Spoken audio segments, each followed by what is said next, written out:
সুধী দর্শক বৃন্দ, আমার আজকের ভিডিওতে আমি ভারতীয় অর্থনীতিবিদ কাওয়ালজিৎ সিং তার বিশ্বায়ন কিছু অমীমাংসিত প্রশ্ন বইয়ে ক্ষুদ্র ঋণ, দারিদ্র্য দূরীকরণ ও নারীর ক্ষমতায়ন নিয়ে যে প্রবন্ধটি লিখেছেন সেটি আমি আজকের ভিডিওতে বলবো।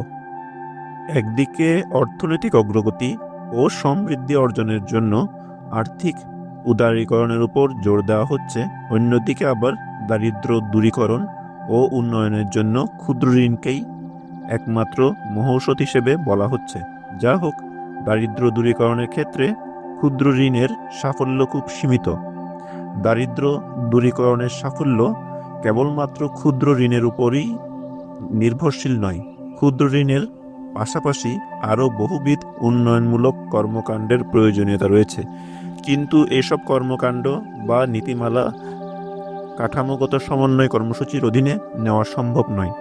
ঐতিহাসিকভাবে নারী সংগঠন ও এনজিওগুলো তৃণমূল পর্যায়ে নারীর ক্ষমতায়নের লক্ষ্যে ক্ষুদ্র ঋণ কর্মসূচির প্রবর্তন ঘটিয়েছে, কিন্তু ক্ষুদ্র ঋণ কার্যক্রম এখন আর কেবলমাত্র তৃণমূল পর্যায়ে সীমাবদ্ধ নেই।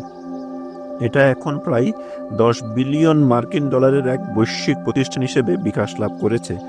বিশ্ব ব্যাংক থেকে শুরু করে সিটি ব্যাংক সকলেই এখন ক্ষুদ্র ঋণের গাড়িতে চড়ে বসেছে। বিভিন্ন ব্যাংক ও আর্থিক প্রতিষ্ঠানের কাছে ক্ষুদ্র ঋণ এখন মুনাফা অর্জনের উৎকৃষ্ট হাতিয়ার, কেননা এখানে সুদের হার শতকরা 20 থেকে 40 ভাগের মধ্যে এবং ঋণ পরিশোধের হার শতকরা প্রায় 90 ভাগ, যা যে কোনো বাণিজ্যিক ব্যাংকের চেয়ে অনেক বেশি। এই অর্থনৈতিক যুক্তি ব্যাংক ও আর্থিক প্রতিষ্ঠানসমূহকে দরিদ্র মানুষের কাছাকাছি নিয়ে এসেছে। যুক্তিটিকে উল্টো দিক দিয়ে ভাবার কোনো অবকাশ এখানে নেই। এমনকি কৃষি ও ভোগ্যপণ্য সরবরাহকারী কোম্পানিগুলোও এখন গ্রামীণ বাজারে প্রবেশের লক্ষ্যে ক্ষুদ্র ঋণের কাঁধে চেপে বসেছে। আন্তর্জাতিক পর্যায়ে ক্ষুদ্র ঋণ কার্যক্রম ব্যাপকভাবে প্রশংসিত। ক্ষুদ্র ঋণকে দারিদ্র্য দূরীকরণের মহৌষধ হিসেবে হাজির করা হয়েছে, কিন্তু ক্ষুদ্র ঋণের সাফল্য চুলচেরা বিশ্লেষণের দাবি রাখে। সাফল্যর পরিমাপক হিসেবে ঋণ পরিশোধের হারকে উল্লেখ করা হয়ে থাকে। নিঃসন্দেহে অন্যান্য বাণিজ্যিক ব্যাংকের তুলনায় এখানে ঋণ পরিশোধের হার অনেক বেশি, কিন্তু এটা ক্ষুদ্র ঋণের গুণাগুণকে নির্দেশক নয়, কেননা ক্ষুদ্র ঋণ কর্মসূচির ইতিবাচক দিককে চিন্তা করতে হবে বর্ধিত আয়ের প্রবাহ, ব্যবসা বাণিজ্যের স্থায়িত্ব ও কর্মসংস্থানের নিরিখে।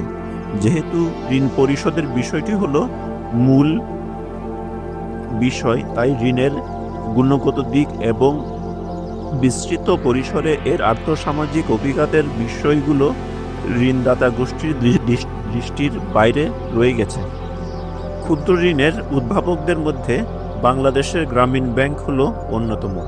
দারিদ্র্য দূরীকরণে গ্রামীণ ব্যাংকের ক্ষুদ্র ঋণ প্রকল্পের প্রভাব সম্পর্কিত মূল্যায়নে দেখা গেছে, ঋণ পরিশোধের ক্ষেত্রে গ্রুপ সদস্যদের যৌথ দায় দায়িত্ব ও ঋণ গ্রহীতার ক্ষমতায়নের চেয়ে গ্রামীণ ব্যাংকের বেতনভুক্ত কর্মী ও গ্রুপের অন্য সদস্যদের চাপই মুখ্য ভূমিকা পালন করে থাকে।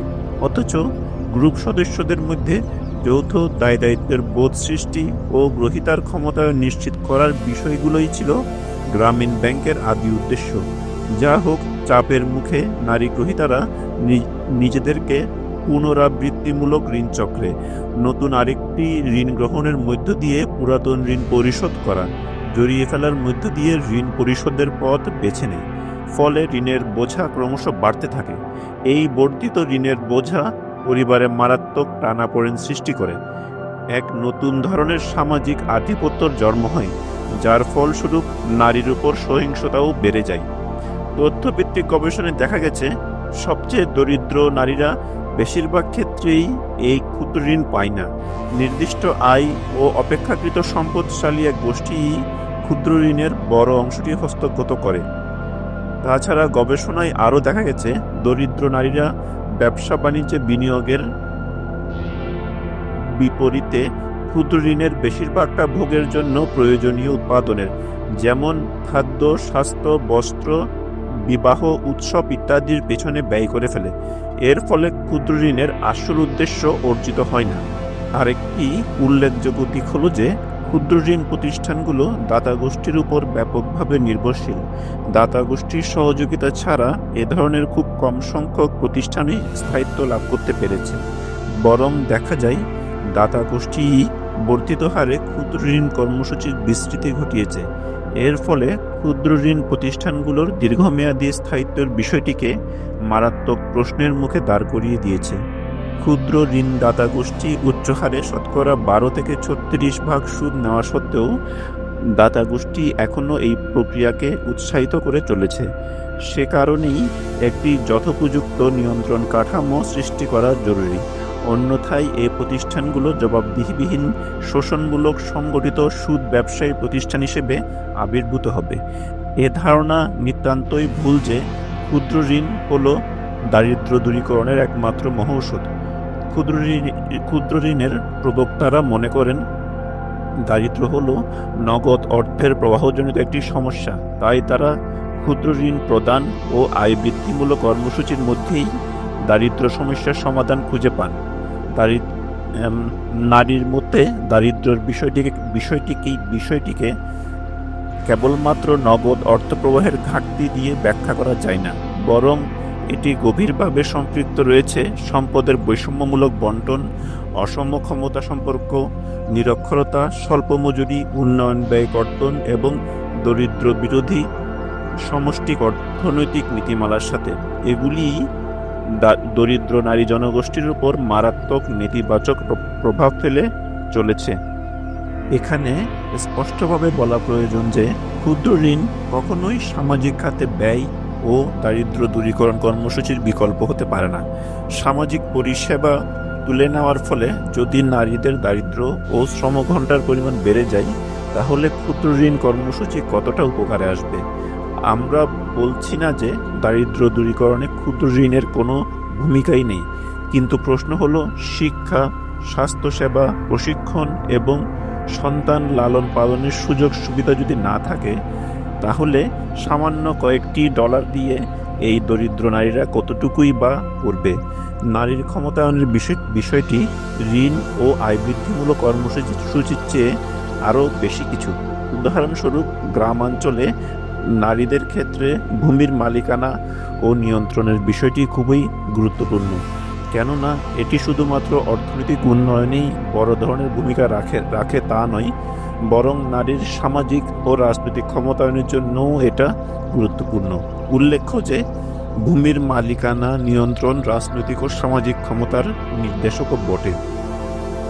ক্ষুদ্র ঋণ কর্মসূচিকে এক বৈশ্বিক অর্থনৈতিক ব্যবস্থার প্রেক্ষাপটে বিবেচনা করা দরকার, কেননা এই নতুন ব্যবস্থার উপাদান হিসেবে উদারীকরণ, বেসরকারীকরণ ও বিশ্বায়ন নীতিমালার ফলাফল হিসেবে প্রাতিষ্ঠানিক খাতে কাজের সুযোগ কমে গেছে, সামাজিক খাতে ব্যয় কমেছে এবং দেখা দিয়েছে ভয়াবহ বেকারত্ব। এই প্রেক্ষাপটে দরিদ্র নারীদের সামনে কেবলমাত্র আত্মকর্মসংস্থানের সুযোগটি খোলা রয়েছে। ক্ষুদ্র ঋণ সেটাই করার চেষ্টা করছে, কিন্তু দরিদ্র নারীরা বাজারে ভয়াবহ প্রতিকূল অবস্থার মুখোমুখি। বড় ব্যবসায়ী প্রতিষ্ঠান ও বহুজাতিক কর্পোরেশনের পণ্যের সাথে দরিদ্র নারীদের উৎপাদিত পণ্য কেমন করে প্রতিযোগিতায় টিকে থাকবে, যখন এইসব বড় বড় রাঘব বোয়ালদের রয়েছে শক্ত অর্থনৈতিক ভিত্তি? তাছাড়া ওইসব প্রতিষ্ঠান বিজ্ঞাপন ও বিপণনের পিছনে মিলিয়ন মিলিয়ন ডলার খরচ করার সামর্থ্য রাখে। যতদিন পর্যন্ত দরিদ্র নারীরা বাজার সম্পর্কিত তথ্য, প্রযুক্তি, ব্যবস্থাপনা ও বিপণন ক্ষমতা অর্জন করতে না পারবে, ততদিন পর্যন্ত তাদের অর্থনৈতিক উদ্যোগগুলোও প্রতিযোগিতাহীন অবস্থায় রয়ে যাবে।